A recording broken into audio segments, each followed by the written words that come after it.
आज दादूवर जरा अन्याय झाला नाही का ग? इतक्या पहाटे आंघोळ म्हणजे जरा अतिच झालं. पण कुठे राहिला सुदीन? अरे बाबा लवकर ये, मला ऑफिसला जायला उशीर होतोय. काय ग तुमचा सकाळ सकाळी त्रास हा? अरे एक दिवस बाळा, आज तुझा वाढदिवस आहे ना.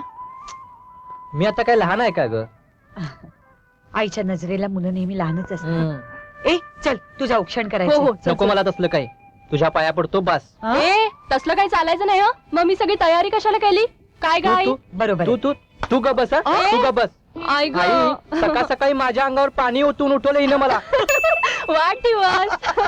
आई जाऊ दे, दाखव. अरे बाबा, आजचे दिवस भांडू नका. रोजच असतं तुमचं रामायण महाभारत. आई ग मी कधी भांडते ए, का मी ग? नाही, मी हाच नाही. नेहमी माझ्या खोड्या काढत असतो. हेच काय तू माझ्यावर बस बघू भांडण आधी. असते. चल बाबा, ऑफिसला गेलीस औक्षण ना? करून घे. चुप.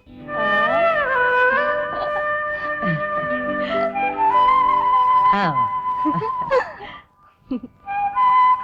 सुखी राहा. ए हं?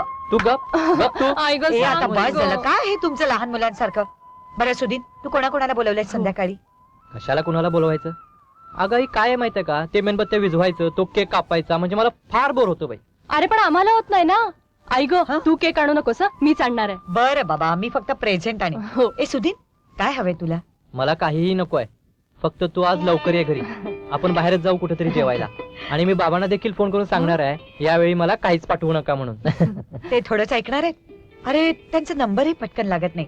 ती मस्कटची लाईन कायम बिझी असते. ए दादू तू काहीही म्हण पण बाबा आपले वाढदिवस कधीच विसरत नाहीत. होय. नाही का गाई? हो ना. बरं मी निघते, मला ऑफिसला जायला उशीर होते. आता मला रिक्षा करून जायला हवं, पण तुम्ही दोघंही वेळेवर तयार राहा, कळलं? हो आई तुम्ही संध्याकाळी लवकर ये हं. बाय. Bye bye. ए पाया पड ना. तुला आता मी अरे वा वा वा वा, छान, एकदम मस्त. काय छान कोंबडा काढलायस. ए मोर आहे तो मोर. मोर आहे होय. छान छान छान. दुष्काळातला दिसतोय, पिस झडलेला, आणि त्याला पॅरालिसिस पण झालाय काय? दादू आता एक शब्द जरी बोललास ना मी काहीच करणार नाही जा. हे वेडा बाई, अगं रागवलीस की काय? अगं गंमत केली मी तुझी. आणि हे सगळं कशाला करत बसल्यास? मला असलं काहीही करायचं नाहीये. आणि आता आपण लहान आहोत का? अरे दादू आपल्यासाठी नाही रे, आईसाठी करायचं. तिला कौतुक वाटतं, आनंद वाटतो म्हणून करायचं सगळं. काय रे दादू, मस्कतला फोन लागला? तू बोललास बाबांशी? नाही ग, उगाच पैसे वाया गेले. आईनं दिलेला नंबर कुठल्या तरी मॅटर्निटी होमचा होता. वी डोंट नो संग्राम देसाई, अशी ती बाई म्हणत होती. दादू प्रत्येक वेळी आईचाच कसा रे बरोबर फोन लागतो? आई आपल्याला नेहमी सांगते, आज बाबा असं म्हणाले, आज बाबा तसं म्हणाले. आभा तू माठ आहेस माठ. म्हणजे मला सांग, आपल्या घरी फोन आहे? हो. कधीतरी बाबांचा फोन इथं आलाय का? नाही रे. नेहमी आईच इकडून त्यांना फोन करते. ते कधीच फोन करत नाहीत. Got it? मी नाही रे समजले. मला सांग आभा, परदेशात लोक किती अस्वस्थ असतात घरच्यांच्या आठवणीनं. फोन करून, पत्र लिहून सारखे संपर्कात राहत असतात. वर्षा 2 वर्षातून घरी सुद्धा येतात. मला निदान बाबांना पाहिल्याचं आठवते तरी, तुला आठवतही नसेल. एखादं पत्र, एखादा फोन देखील येऊ नये आपल्याला. म्हणजे तुला काय म्हणायचं दादू? आई त्यांच्या नावचं कुंकू जपत मंगळसूत्र पूजत बसले. ती स्वतःलाही फसवते आणि आपल्याला सुद्धा. म्हणजे दादू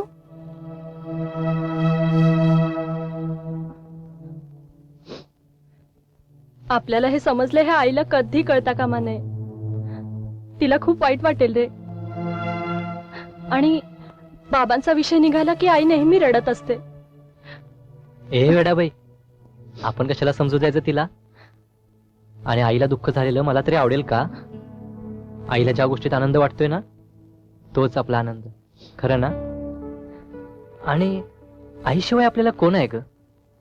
दादू आपण आईला कधी दुखवायचं नाही. प्रॉमिस? प्रॉमिस. हे बघ, आता हे रडोबाई फार झालं. सगळे येतील इतक्यात. आवर लवकर. सगळे? कुणाकुणाला बोलवलेस तू? आभा तू काय मला बावळट समजतेस का गाव गोळा करायला?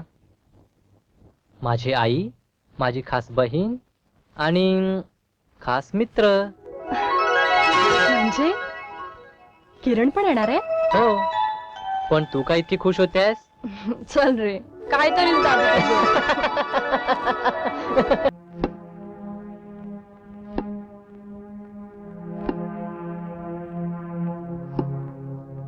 आई आ?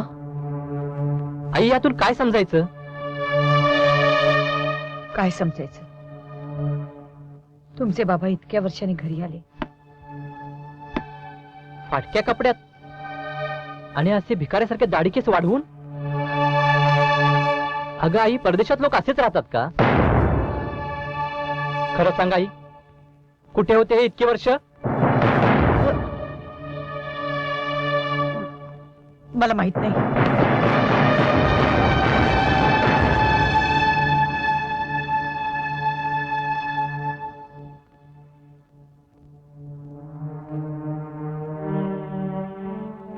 तुला सगळं माहिती आहे आई. तू लपवतेस आमच्यापासून. खोट्या बाबांचं चित्र आमच्या समोर उभा करत आल्यास तू आजपर्यंत. सुटाबुटात वावरणाऱ्या बाबांचं चित्र तू रुजवलेस आमच्या मनात. कुठे होते ते? त्यांना माहितीये त्यांच्या माघारी कसं वाढवलंस तू आम्हाला ते? आता आलेत ना ते, आपल्याला शांतपणे बोलता येईल. सुधीर, काय एवढ्यात रागा करतोयस? आई अगं दादा म्हणतोय त्यात रागाचा प्रश्नच कुठे येतोय ग?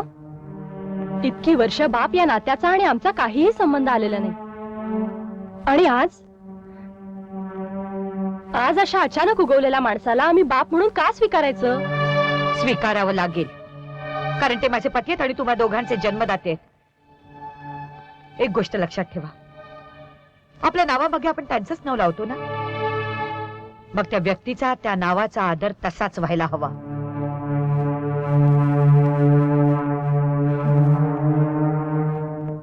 हा तुझा हुकूमच असेल तर मग प्रश्नच मिटला. ए मानसी, अगं आज किती वर्षांनी मनसोक्त आंघोळ केली. काय कंपन्या, काय साबण काढले एक एक. मला वाटलं मी अत्तराने आंघोळ केली आहे म्हणून. सुनील बघ, वडील कसे दिसतायत, एकदम हँडसम दिसतायत की नाही? First class. ए याला काय लाजायला झालं? चल इकडे बस, तुला एक गंमत सांगतो. अरे नाही, मी आहे तिथंच ठीक आहे. सुधीर, आई, आमची झाली तेवढी गमत पुरे झाली नाही का? तू हे असं वळण लावलेस मुलांना? नाही, मुलं बावरली, मी घालेन त्यांची समजूत. का बावरलीत? म्हणजे काय झालं का यांना? का बावरीत का? आपल्याला बाप आहे यांना ठाऊक आहे ना? हो तर आईनं किती सुरेल आणि मनोरंजक गोष्टी सांगितल्या होत्या आम्हाला, नाही का गा आभा? कोणासमोर बोलतेस तू सुधीर? तेच तर मला समजत नाहीये, मी कुणासमोर बोलतोय ते. हे बघ, तू आपल्या बाबांसमोर उभा आहेस याचं भान ठेवता येत नाही तुला? खरंच आई, तसं जर मला वाटलं असतं ना तर खूप आनंद झाला असता. कंठ फुटलाय तुला, पण एक लक्षात ठेव, पंख फुटले म्हणजे उडता येतच असं नाही, ते शिकावं लागतं. आणि ते आई वडिलांनी शिकवावं लागतं. सुधीर, जाऊ दे. मी काय म्हणतोय, मी समजावून सांगतो ना त्याला, समजावून. कुणीही समजावून सांगावं इतका मी लहान नाही आता. कुणीही बाप म्हणून यावं आणि शिकवणी सुरू करा. सुधीर, तोंडावर तुझं खूप ऐकलं मी. तू त्यांना बाप मानत नसलास तरी मी नवरा मानते रे, आणि माझ्या नवऱ्याचा अपमान मी तुझ्या तोंडून सुद्धा ऐकणार नाही, समजलं? असं आहे ना? मग विचार ना त्यांना, इतकी दिवस इतकी वर्ष कुठे होते ते? कुठे परागंदा झाले होते? आजच का त्यांना आपल्या माणसाची आठवण झाली? हे बघ सुधीर, हा विषय आपण इथेच थांबवूया. का हा विषय आपण इथंच का थांबवायचा? जे आपण उद्या सांगणार आहोत ते आज सांगू. नको प्लीज. इतके वर्ष तुमचा बाप कुठं होता याचं कुतूहल होतं ना तुम्हाला? ऐका, काय रे दादू, काय झालं? काय व्हायचंय? दारू पिऊन सोसायटीत तमाशा करत होते, सगळे फिदी फिदी हसत होते. आई, हे असं किती दिवस चालणार आहे? कशाबद्दल म्हणतोयस तू? त्यांच्या पिण्याबद्दल? ते आधी कधीही पीत नव्हते.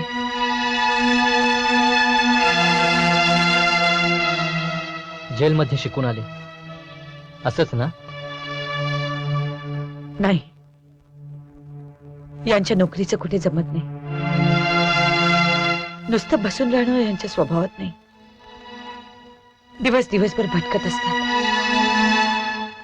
एकदा माणसाच्या मागे कैदी म्हणून लेबल लागलं ना की माणूस आयुष्यातून उठतो. यांच्यासारखा बुद्धिमान, अनुभवी, कर्तृत्ववान माणूस बँकेत नव्हता. मग अशा माणसाला डिप्रेशन येईल नाही तर काय. सुधीर आबा, अरे आपणच समजून घ्यायला हवं ना. आई, मला तुझं खूप आश्चर्य वाटतं. अगं ते कसेही वागले तरी तू त्यांचीच बाजू का घेतेस? तुला खूप पावसाळे पाहायचेत आभा. अवेळी खाल्लेलं पचत नसतं आणि अवेळी सांगितलेलं रुचत नसतं. छे, त्रास आहे नुसता. आई जरा बाहेर बघ, लोक आपल्याबद्दल काय बोलतात ते. अगं विचित्र नजरेने बघतायत ते आपल्याकडे. आपलं घर वाईट टाकले त्यांनी.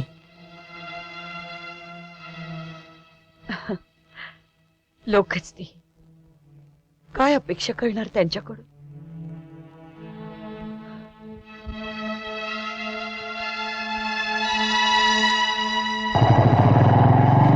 सुधीन सुधीन सुधीन सुधीन सुधीन सुधीन काय? Where going? अरे बरं झालं तू मला इथे मिटलास. मिटलो? अरे म्हणजे भेटलास रे. हा हा, मी तुला कॉलच करणार होते. मला कॉल करणार होता? हो. अहो शोभा आंटी, काय काय विचार काय आहे तुमचा? अरे अरे सोसायटीतल्या काही सिक्रेट न्यूज तुला सांगायच्या होत्या. आपण जर सोसायटीत मिटलो असतो तर सगळ्यांनी सिनलं नसतं का? म्हणून कॉल करून तुला सेपरेट बोलवणार होते. बर. हा तर काय सांगणार होतास तुम्हाला? अहो शोभा आंटी, मी कुठे काय सांगणार होतो? अहो तुम्हीच त्या सिक्रेट न्यूज सांगणार होता ना. अरे हो पण तुला काही अंडरस्टूड झालं का? कशाबद्दल? सोसायटी. अहो शोभा आंटी, काहीतरी समजेल असं बोलाव. अहो न्यूज काय, सिक्रेट काय, सोसायटी काय? हळू हळू हळू. अरे हळू रे. किती मोठ्यांदा बोलतोयस. आणि डोंट टेल एनीबडी की मी तुला टेललंय म्हणून. टेक शपथ, टेक शपथ. बर, घेतली शपथ. ते पोंक्षेत ना सोसायटीतले. कोण? अरे ते पोंक्षे रे. हा हा, पोंक्षे. बर. मग ते पोंक्षे ना सोसायटीतल्या सगळ्यांच्या सह्या घेत आहेत. तुमच्या अपोजिट मध्ये एक पत्रक काढलंय. पत्रक? हो आणि आमच्या विरुद्ध? हो. का? अरे तुम्हाला त्या सोसायटीत राहू द्यायचं नाही, ती जागा सोडायला लावायची म्हणून. अहो पण का? अरे त्या पोंक्षेंचं असं म्हणणं आहे की याचा खुनी व्यसनी नेबर त्यांना नकोय. त्यांच्या जीवाला धोका आहे. डेंजर. नाउ टेल मी. अरे वा, म्हणजे जीवितास धोका आहे. हे पोंक्षे स्वतःला समजतात कोण? अरे हळूहळू. किती मोठ्यांदा शाउटतोयस. इकडच्या तिकडच्या कोणी ऐकलं आणि त्यांना जाऊन टेललं की मी तुला टेललंय म्हणून तर काय होईल? अहो पण आंटी, तुम्ही इतक्या का घाबरताय? अरे फर्स्ट साईन माय टेकन. काय अरे म्हणजे पहिली सही माझी घेतली आहे ना, म्हणून तर सगळं अंडरस्टूड झालं मला. म्हणजे तुम्ही त्या पत्रकावर सही केली? What to do. आम्हाला राहायचंय त्या कॉलनीत. Now tell me. वा आंटी, म्हणजे आधी आग लावायची आणि भाजलं का म्हणून विचारायचं. हे बघ सुधीर, टाइम मायनस टाइम करून मी सगळं तुला टेललं आणि आता तूच मला म्हणतोयस you are fools. What to do tell me. उपकार केलेत, धन्यवाद. Tension not. अरे गो हळू रे बाबा.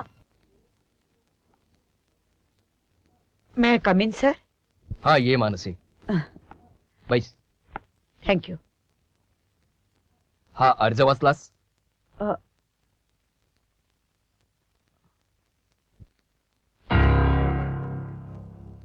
संग्राम देसाईंचं ऍप्लिकेशन?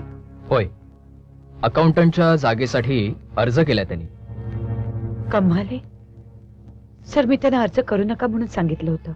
हे बघ मानसी, तुझी जर का गॅरंटी असेल तर त्याला नोकरीवर ठेवायला माझी काहीच हरकत नाही.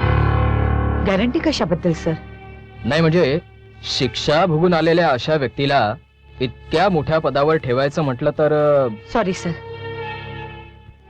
सर, संग्राम देसाईंना त्यांच्या हातून खून झाल्याबद्दल शिक्षा झाली होती. त्यांनी फ्रॉड केला म्हणून शिक्षा झाली नव्हती. Don't take otherwise. संग्राम देसाईच्या प्रामाणिकपणाबद्दल त्याचा शत्रूही शंका घेणार नाही. मी तर त्याला कॉलेजपासून ओळखतोय. तरी पण तुझी मान्यता असेल तर मग त्याला मला घ्यायला काही हरकत नाही. नो सर, माझी मान्यता नाहीये. पण का? सर, मी इथे नोकरी करते. माझ्या समोर समजा शिक्षा भोगून आलेला कैदी म्हणून त्यांची कोणी हेटाळणी केली तर मला ते सहन होणार नाही. आणि माझ्यासमोर त्यांचा कोणी अपमान केला तर त्यांनाही ते सहन होणार नाही. That's it. म्हणून मला संग्राम देसाई नकोय. आता तू एक काम कर, रिजेक्शन लेटर तयार कर आणि त्याच्यावरती फॉर म्हणून तूच सही कर आणि ते संग्राम देसाईंकडे पाठवून दे. सर मी सो व्हॉट, तू तर माझ्या अनेक पत्रांवरती फॉर म्हणून सही करतेस. Okay sir. सुधीर, हं? आबा आली का रे कॉलेजमधून? नाही ग अजून, येईल इतक्यात. अरे अंधार पडतो ना म्हणून जरा काळजी वाटते तिची. येईल ग.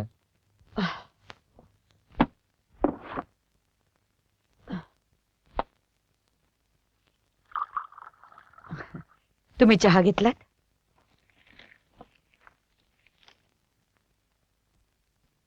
मला माहितीये, मीच पाठवलंय ते पत्र. तेवढी अक्कल आहे मला, तुझी सही आहे खाली का? कंपनीने तुमच्या अर्जाचं पाठवलेलं उत्तर आहे. तेच म्हणतोय मी. काय कारण काय दिलंय ऍप्लिकेशन माझं परत करायला? कारण काय? मला तसं सांगता येणार नाही.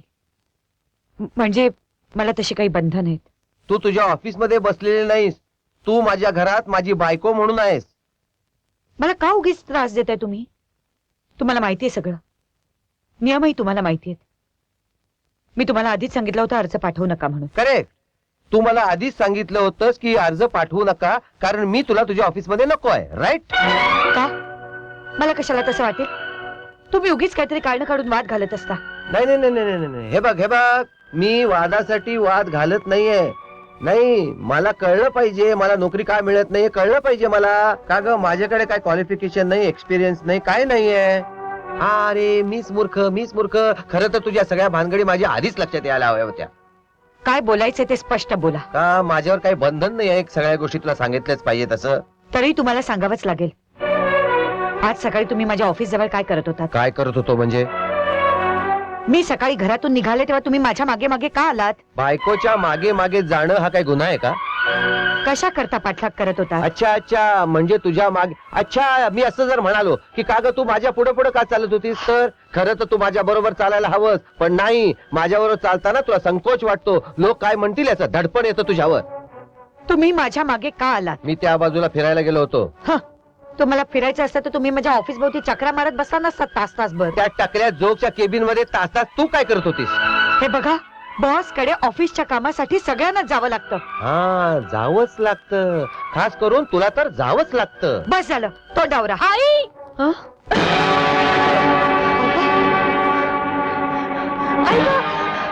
काय झालं? काय झालं आबा? आई तो मवाली धन्या काय केलं त्यानं? आबा, रोज माझ्या मागे लागतो आई. कोण ग? आज इथपर्यंत आलाय. त्यानं माझा हात धरायचा प्रयत्न केला. आई घाबरू नकोस बाळा. आई थांब, आपण बघूया कोण आहे आई. ते. अगं घाबरू नकोस, रडू नकोस. आई. हे बघ, चल आपण डॉक्टरांकडे जाऊ. नको, काहीही गरज नाही आहे त्याची. संग्राम भाईंचा मुलगा म्हणून तो फी देखील घ्यायचा नाही आणि तेच मला नको आहे. असं काय करतोस रे दादू? किती रक्त गेलंय बघ. आईचं ऐक चल. आता आपलं हे रक्त असंच जाणार. भाईची मुलं आपण, आपले बळी असेच जाणार. सुधीन, काय आणि कोणाबद्दल बोलतोयस याचं भान ठेव. आई खरं बोलायचं तर दादू म्हणतोय त्यात काय चूक आहे ग?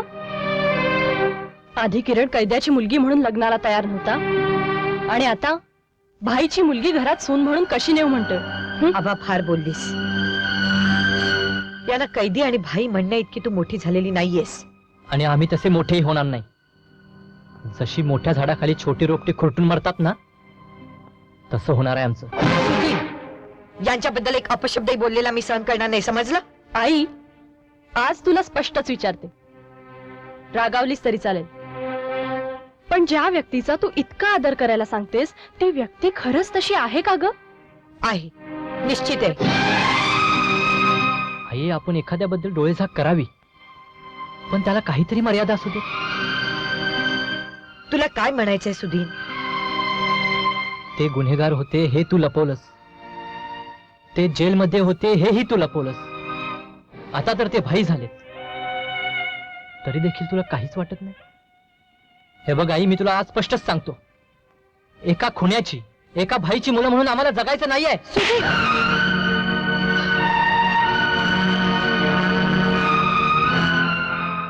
संग्राम देसाईनं खुनी कोणी ठरवलं कोर्टाने ना? तर मग ऐक, ते खुनी नाहीयेत हे मी सांगते. त्यांची बायको मानसी देसाई. इतकी वर्ष मी हे गुपित ठेवलं होतं, पण आज मात्र मला तुमची तोंड बंद करायलाच हवीत. तुम्ही खूप लहान होतात त्यावेळी. आपण अगदी सामान्यांचं जीवन जगत होतो, पण आनंदात होतो. माणसाला आणखी काय लागतं आयुष्यात सुखी व्हायला? समाधान पुरेपूर होतं.